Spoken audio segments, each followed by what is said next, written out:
మన ప్రభువును రక్షకుడు అయిన యేసుక్రీస్తు వారి ప్రశస్తమైన నామానికి మీ అందరికీ వందనాలు, శుభాలు. అందరూ బాగున్నారమ్మా? దేవాదేవుడు మరొక నూతన దినం దయచేసిన దేవదానికి వందనాలు చెల్లించుకుంటూ ఈ దినపు వాగ్దానం ధ్యానించుకుని ప్రార్థన చేసుకుని మన పనులు ప్రారంభించుకుందాం. ఈ దినపు వాగ్దానం, రెండంతలుగా మీకు మేలు చేసేదను. జకరియా గ్రంథం 9:12 మాట ఎంతండి? రెండంతలుగా మీకు మేలు చేసే దేవుడు. ఎందుకు చేస్తాడు దేవుడు అంటే, దేవుడు అంటున్నాడు, బంధకముల్లో పడి ఉండి నిరీక్షణ గలవారా. ఎక్కడండి? బంధకములు పడి ఉండి నిరీక్షణ, సమస్యలోంచి ఇరుకుల్లోంచి ఇబ్బంది నుండి నిరీక్షణ కలిగి ఉంటే దేవుడు నాకు సహాయం చేస్తాడు, నాకు మేలు చేస్తాడని.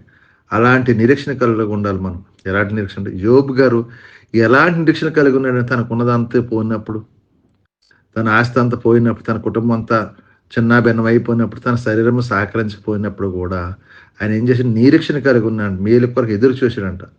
ఏ మేలు పొందుకున్నాడు? రెండంతలుగా మేలు పొందుకున్నాడు యోబు గారు.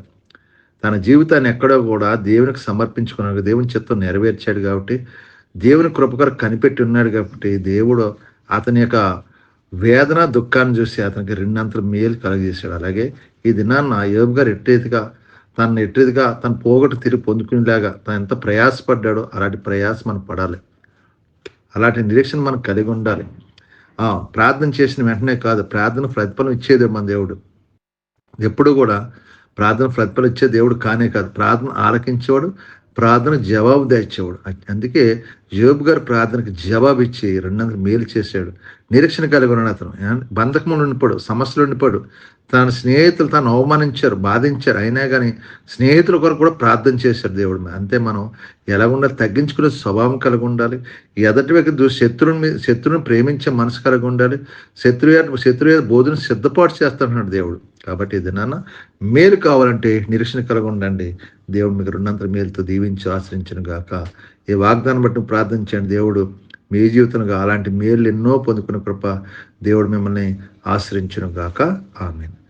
ఈ సమయంలో మీకు ప్రార్థిస్తాను, మీరు కూడా నాతో కొంచెం ప్రార్థన. సర్వాధికారి అని యేసు ప్రభువా, పరిశుద్ధుడా, కృప గలవాడ, కనికరపుండా, నీకు వందనాలు, స్తోత్రాలు.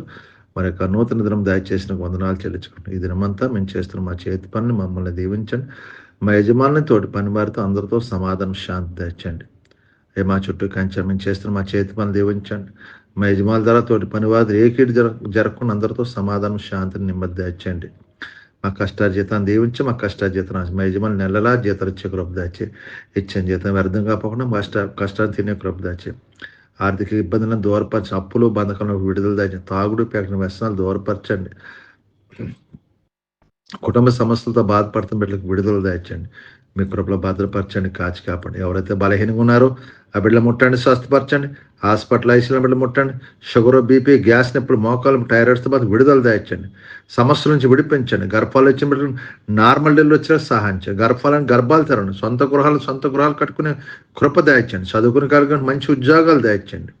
యజమాని నెలలా జీతాలు ఇచ్చే కృప దాచండి. అలాగే ఇరాన్ ఇస్రాయల్ దేశం యుద్ధాన్ని ఆపండి. ఇస్రాయల్ దేశాన్ని దీవించండి, ఆశ్రయించండి. అలాగే కరువుల్ని, పేదరికాలు తీసి ఎంతోమంది అనాథ బిడ్డలు అయిపోతున్నారు. ఆ బిడ్డలు మీరు జ్ఞాపకం చేసుకోండి. మా దేశంలో ఉన్న వరదలని, తుఫాన్లను కూడా గద్దించండి ప్రభు. అయ్యా, అందరికీ మంచి భోజనం, మంచి వాతావరణం దయచండి. సమస్యలను విడిపించండి, కృప చూపి దీవించమని మిమ్మల్ని మహింపరిగి దినమంతా మీ కృపలో మమ్మల్ని భద్రపరిచి, కాచి, దాచి కాపాడమని మీకే మహిమ, ఘనత, ప్రభావం పొందుకోండి. యేసు పరిశుద్ధం అడుగుతున్నాను తండ్రి. ఆమేన్. వందనాలమ్మ, వందనాలు ప్రభు. మిమ్మల్ని కుటుంబాన్ని బాగుగా దీవించి ఆశ్రయించును గాక. ఆమేన్. వందనాలు. ప్రభు నామంలో ఈ వీడియో వీక్షించిన ప్రతి ఒక్కరికి జీసస్ స్వస్థత ప్రార్థనా మందిరం వారి ప్రత్యేక వందనాలు తెలియజేసుకుంటున్నాము. మరి ఇంకెన్నో సందేశాలు, వీడియోలు, సంఘ కార్యక్రమాలు మీకు అందుబాటులోకి రావడానికి పక్కనే ఉన్న సబ్స్క్రైబ్ బటన్ని ప్రెస్ చేసి బెల్ ఐకాన్ని కూడా ప్రెస్ చేయాల్సిందిగా కోరుకుంటున్నామండి.